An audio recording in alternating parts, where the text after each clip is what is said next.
Welcome to Unit 3 in chemistry. This unit will be all about chemical bonding.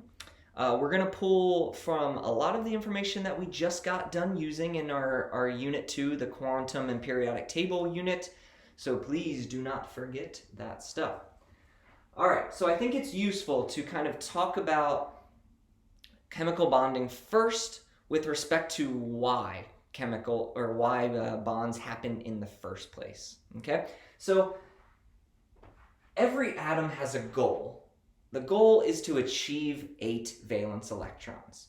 Now, most atoms don't have 8 valence electrons naturally. There's only one column, one group that does, and that's the noble gases, right? They have naturally 8 valence electrons. They don't really need to do chemical bonding because they're already happy as is. The problem is the others are not satisfied with their valence electron count that they have naturally, so they got to do some things in order to achieve this goal. So let's first think about what they could do. What could an atom do in order to achieve 8 valence electrons? And there's 3 main things that an atom could do. First, of course, you could just gain extra electrons, right? You could just pull them in from some other source if you needed to. So think about, maybe fluorine. Fluorine has an electron configuration like that. 1s2, 2s2, 2p5. Now, we know from last unit that the valence electrons are the s and the p electrons in the highest occupied energy level. Okay, so in this case, there are 7. It's so close to 8. Wouldn't it just be great if it could gain 1 more? If it did, this would become 6, and you have 8 valence electrons. Perfect. So that's one way. You could just gain extra electrons. Another way would be to lose electrons. Think about sodium. Sodium has an electron configuration of 1s2, 2s2, 2p6, 3s1. Right now it's only got 1 valence electron. But if we get rid of that, if we say, we don't need that, let's get rid of it, throw it away to something else, now our valence count is 8 because our highest energy level that's occupied is the second one, and the s and the p electrons from that second energy level would add up to 8. So that could be another way. Maybe you're kind of realizing Na, if you look at it on the periodic table, we have already learned that Na likes to take a +1 charge. Fluorine, if you look at where it is on the periodic table, you would notice that it's in the column that likes to take a -1 charge. Well, that happens because fluorine likes to gain an extra electron to get 8 valence electrons. Likewise, sodium will like to get rid of an electron, causing that +1 charge, but in turn also achieving 8 valence electrons. So those charges that we already learned based on the columns that they're in, they're because that's what those atoms do in order to achieve 8 valence electrons. So we could gain, we could lose, or we could share, we could be cooperative and share electrons. Now this is only going to happen with 2 atoms. Of course we need 2 to share, but 2 atoms that both want to gain electrons, right? There's not one that would like to give away electrons to another atom. They both want to get electrons. So in turn, they can actually just share between the 2 of them, and they can use those electrons both towards their 8 valence electron count. Okay? So this is kind of the basis of why atoms will bond. They will do it because they need 8 valence electrons, and they can do it in multiple ways. They can gain, lose, or share electrons. And what they do will dictate the type of bond they form.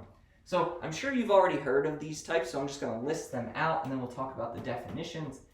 But an ionic bond is one type of bond that we need to know, and then the other is a covalent bond. Okay? So, ionic bond, as kind of the name implies, will include ions. Well, look at over here. Here we have two options for creating ions, so maybe you can guess what's going to happen in an ionic bond. But an ionic bond is a bond that's created by the complete transfer of electrons from one atom to another. Oh, run out of space. From one to another, okay? Complete transfer of electrons. Now let's think about how this could occur. Let's take our two examples over here, sodium and fluorine. I'm going to erase this just for the sake of room. But let's say we have sodium with its one valence electron currently, and fluorine with its 7. Fluorine is so close, it just needs one more according to its electron configuration. Sodium has one extra, so we can take that electron that sodium doesn't want, completely transfer it to fluorine. What would result is now you have sodium with a positive 1 charge, fluorine with a negative 1 charge. Well, what do we know about opposite charges? Good, they attract. So now we have a positive and a negative that are attracted to each other, and it's that attraction that is our ionic bond. Okay, so we have this opposite charge attraction creating what we call an ionic bond.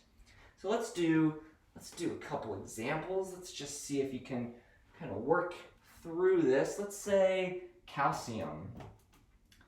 And how about, let's stick with fluorine, okay? So it's going to be a little trickier because calcium, if you look on your periodic table, you should very quickly be able to tell me that calcium has 2 valence electrons. And of course we know fluorine has 7. Okay, well, calcium wants to get rid of these 2 because that's the easiest way to get to its 8 valence electrons, which would be losing these 2 and going back to the previous energy level and using those 8 electrons as the valence. So we can give one of these electrons over to fluorine, but now we still have 1 left over. So maybe you can think, what would happen? Well, we're not happy, right? This fluorine is happy, but calcium is not yet happy.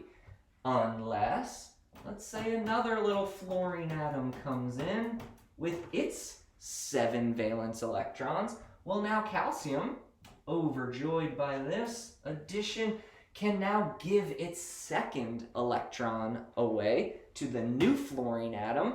And what we would create is a calcium ion that has a positive 2 charge.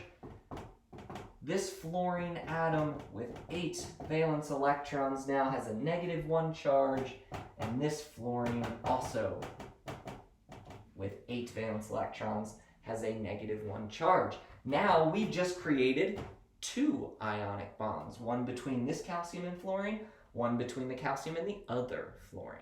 This is where ionic bonds come from. Okay, it's this transfer of electrons. Something is losing electrons, something is gaining electrons. Always, always, always. If you're ever losing electrons, you gotta lose it to something. You can't just throw them away. Something else has to take those electrons, and so it always has to be transferred to another atom. So that's the ionic bond. The second type was our covalent bond. And you can probably guess what the definition of a covalent bond is because we've already talked about gaining and losing electrons. So this is going to be using the sharing. A chemical bond is when 2 atoms share electrons between the 2 of them.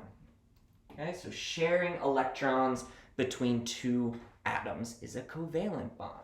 Now this would occur because you have 2 atoms that both want to gain electrons. You no longer have one element that wants to lose and another gain. Now we're stuck with 2 atoms that both want to gain.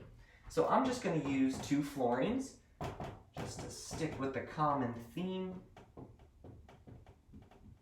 They both have their 7 valence electrons, but they could agree to share 1 electron from both atoms, and they can use those shared electrons towards their 8 valence count. Okay, so now this fluorine over on the right has 1, 2, 3, 4, 5, 6, 7, 8.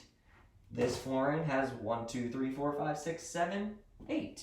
And now they're both satisfied by sharing just that 1 electron, and this is what we call a covalent bond. Now usually, instead of showing the 2 shared electrons with like a little circle around them like I did, usually we would just denote a covalent bond with a dash in between the 2 elements. Okay? So let's do another example, a little harder one. Let's think about oxygen. Oxygen has, I'm going to strategically place my valence electrons. Oxygen has 6 valence electrons. So let's bring it close to another oxygen atom that has, again, 6 valence electrons. Now, the path of least resistance to their 8 would just be to gain 2 electrons, right? They're not going to lose 6 electrons. They can gain 2 to make it 8. So what we can do here is these electrons could be shared. Okay, that would give 1, 2, 3, 4, 5, 6, 7. So we're not quite there. We have 7 on each, but you could also share these electrons. So now we have 2, 4, 6, 8, 2, 4, 6, 8. Everyone's happy because we're sharing now 2 electrons from each atom, and we would denote that much like the first example with dashed lines, but now we have 2 dashed lines because there are 2 covalent bonds between those 2 atoms. Okay, so maybe you've seen now kind of what types of atoms are going to be included in ionic bonds and covalent bonds. Ionic bonds require 1 atom to gain, 1 atom to lose. Well, think about our atoms. Which atoms like to lose electrons? Well, they're the ones that like to take positive charges.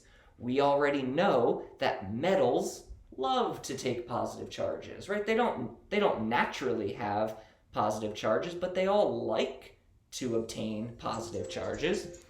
So metals will do this part, the losing of electrons, and then our gaining of electrons. All the examples that I use, fluorine, oxygen, they are all nonmetals. Okay, so ionic bonds are between metals and not metals. And it's important that we make that distinction between non-metals and not metals. So if I say not metals, what also will that include? It'll include the non-metals, but also the metalloids. Metalloids also like to gain electrons. So it's always going to be between a metal and a not metal for ionic bonds. Whereas covalent are 2 atoms that both want to gain electrons, and so they share. But this will occur between 2 not metals. 2 not metals will create covalent bonds. Okay? Now, that's easy enough, right? If you have a metal and a not metal, ionic. You have 2 not metals, covalent. Easy enough. The problem is that bonding is actually kind of on a spectrum, okay? Where we have purely covalent bonds on one end of this spectrum, and then purely ionic bonds on the far opposite side of this spectrum. And as it turns out, chemistry is not actually as simple as we make it seem. It turns out that usually bonds between 2 atoms fall somewhere in between these 2 extremes, okay? So even if you have a metal and a not metal, and we would think, oh, easy, that's ionic. Usually there's actually some bit of covalent, some sharing character in that bond. Likewise, if you have two not metals, we would think, oh, they're just going to share and that's going to be a covalent bond. Unfortunately, there's actually a little bit of transferring of electrons even between two not metals that give it a little bit of ionic character. Okay, so usually you're in between these two extremes, but we're going to keep it simple. Okay, we're going to say as long as you have a metal and a not metal, metal plus not metal, you are going to be over here on the ionic extreme. If we have not metal bonding, we're going to say it's covalent. Okay? Now, technically, if we really wanted to get into the nitty-gritty details, where a bond lies on this spectrum deals with the atom's electronegativity values. Okay? So, hopefully you remember that trend, right? The further up on the right side of the top of the periodic table, those are the highly electronegative atoms. The ones on the bottom left are the ones that are very low electronegativities. So over here, there is huge differences, so large differences in electronegativity values. So a purely ionic bond would be between an element that has a really, really high electronegativity and one that has a very, very low electronegativity, because the difference between those values gives us an ionic bond. Whereas covalent, a purely covalent bond, is actually between two atoms that have no difference in electronegativity values. Can you think of the only way that that would probably occur? If you have two atoms that they have identical electronegativities? Identical atoms, right? So the examples that I did with two fluorine atoms, identical electronegativities, that's covalent. Two oxygen atoms, same thing, okay? That's why usually we're kind of in between here. If they have like a very tiny difference, well then they'll probably be over here very close to purely covalent. If they have a pretty big difference, they might be over here. Very, very. So let's talk about the strength of bonds. Now, it's important to realize what we actually mean when we say the strength of bond, but you can kind of picture it, right? Like if two atoms are really holding on tight to each other, it's going to take a lot of energy to break that bond. Whereas if they're just kind of like loosely holding on to each other, it's really easy to break that bond. So we actually measure the bond strength by how much energy is required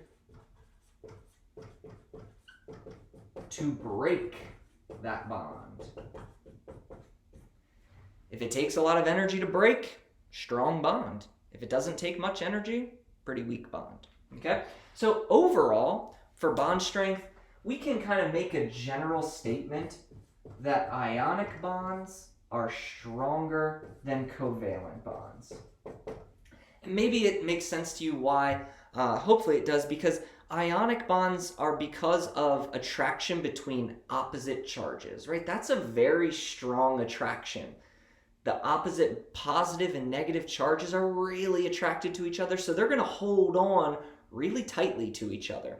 Whereas covalent, yeah, they want to be together. They're sharing electrons. That's great. They're cooperating, but they're not really holding on that tightly. Okay, so in general, ionic bonds are usually stronger. Now, that's not always the case. Covalent bonds can sometimes be stronger, but in general, that's a good assumption. Now, if we were just to compare only covalent bonds, then we can kind of get into a hierarchy. And the strongest of the covalent bonds deals with the length of the bond. So basically, the amount of space between the two atoms that are bound together.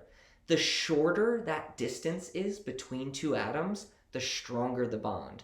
Right? You can picture, like, if you're trying to hold on to somebody at a distance, it's harder than if you were holding onto them while hugging them, right? So same thing goes with atoms. The closer they get, the stronger they hug and the stronger the bond is. So shorter equals stronger. Longer equals weaker, okay?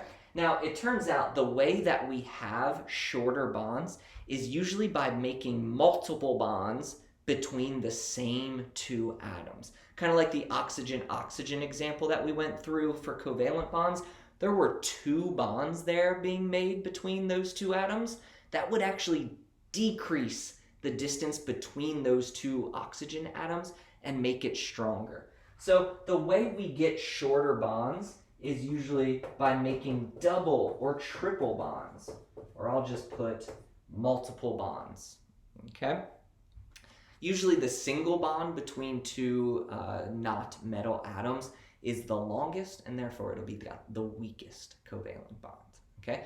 Double bonds are stronger, triple bonds are even stronger still, okay?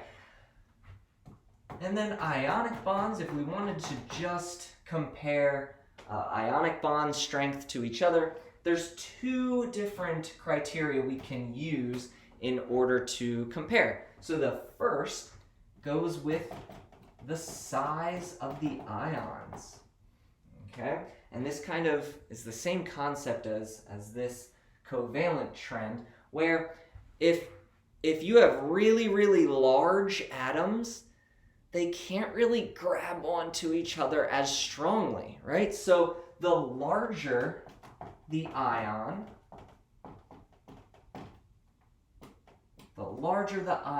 the weaker the bond.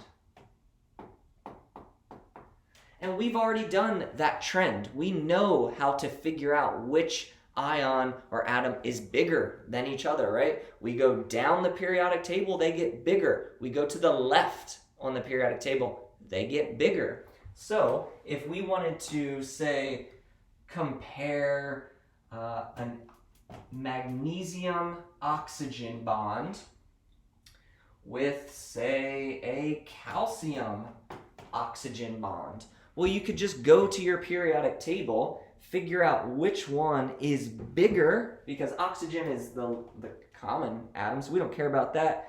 We just care about which is bigger, magnesium or calcium. Well, calcium is larger, so this would be weaker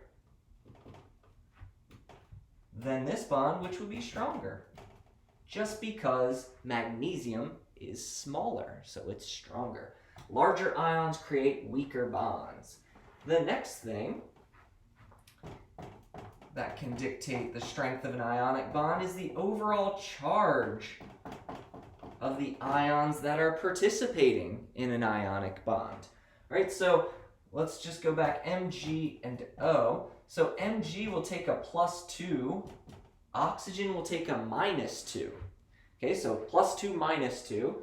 If we wanted to compare that with maybe sodium, which will take a +1, and chlorine, which will take a -1, well, the overall charges here, +2, -2, are bigger than +1, -1. It turns out the larger the magnitude of the charge, the stronger the bond, right? And this just goes back to opposite charges attract. Well, if you have larger opposite charges, they're going to be really strongly attracted to each other and hold on to each other tighter than if you had lower magnitude charges.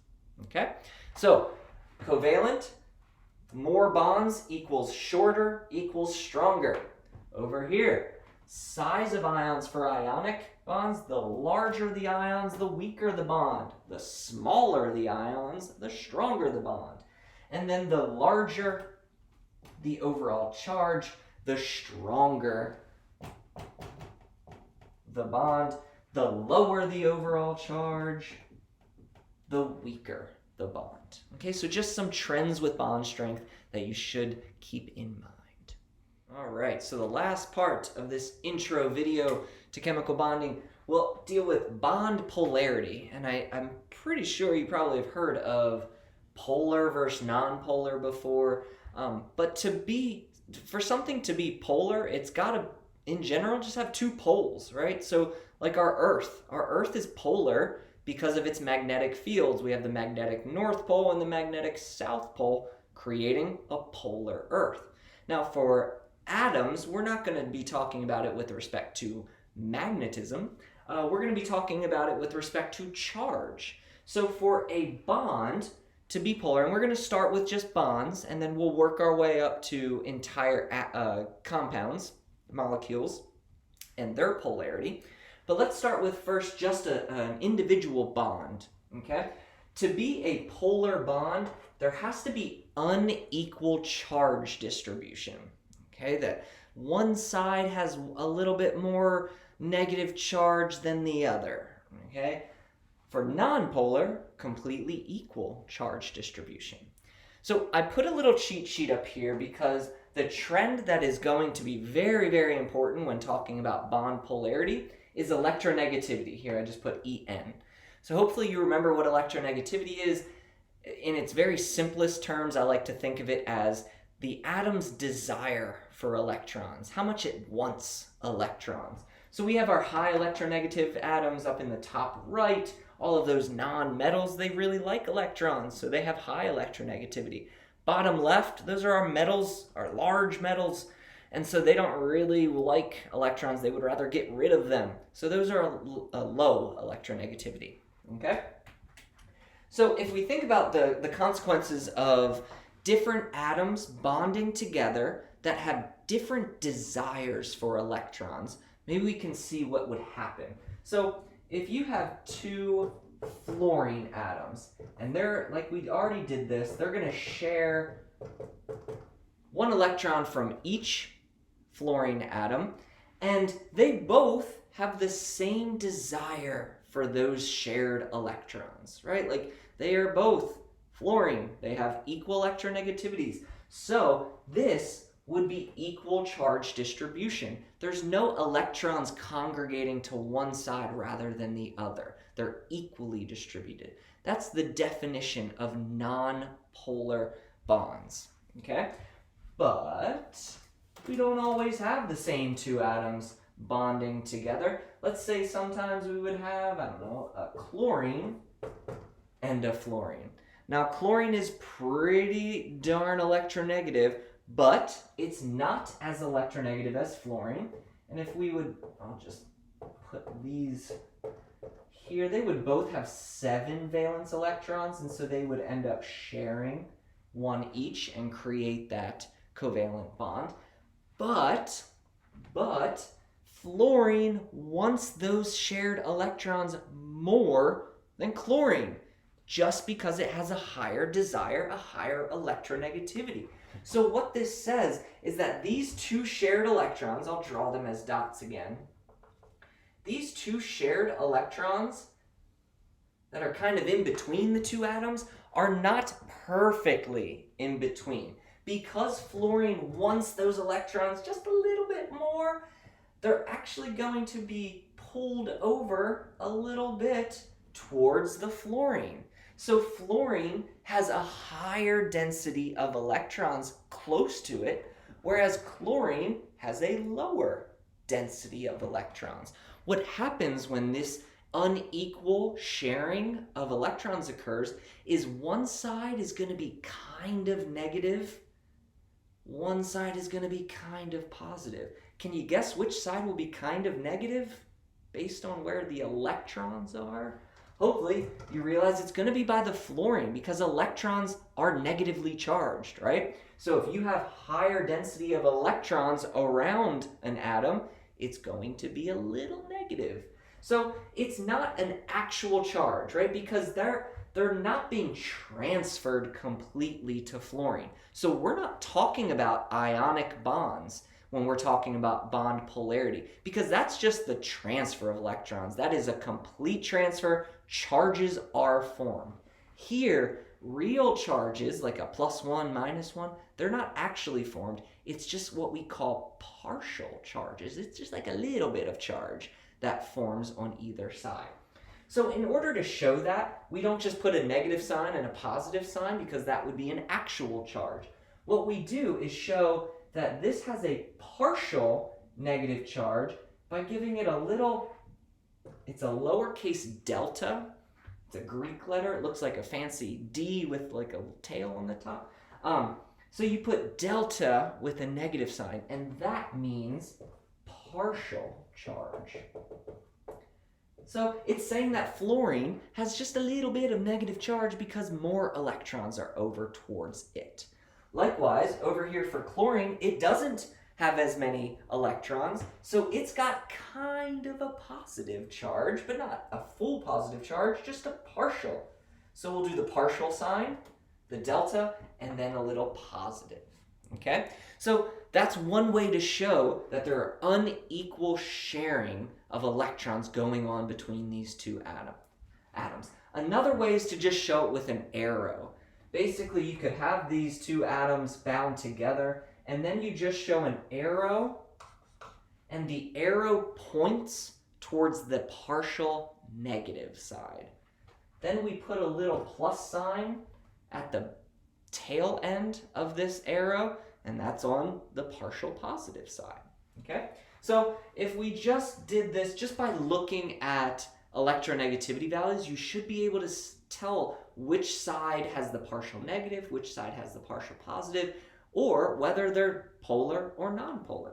So let's just do two quick examples. Let's say oxygen bonds with, let's say, fluorine, and then how about nitrogen bonds with phosphorus.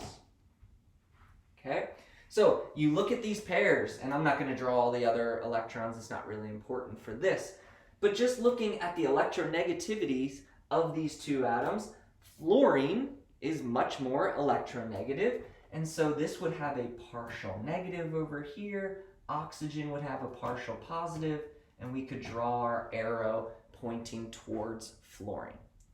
If we go down here, nitrogen and phosphorus, look on your periodic table, you'll see that nitrogen is higher up on the periodic table, meaning it has a higher electronegativity value. It wants those electrons, it wants these shared electrons much more, well, just a little bit more in this case, but more than phosphorus. So it will have a partial negative charge on the nitrogen, partial positive on the phosphorus, or we could show the arrow pointing towards nitrogen.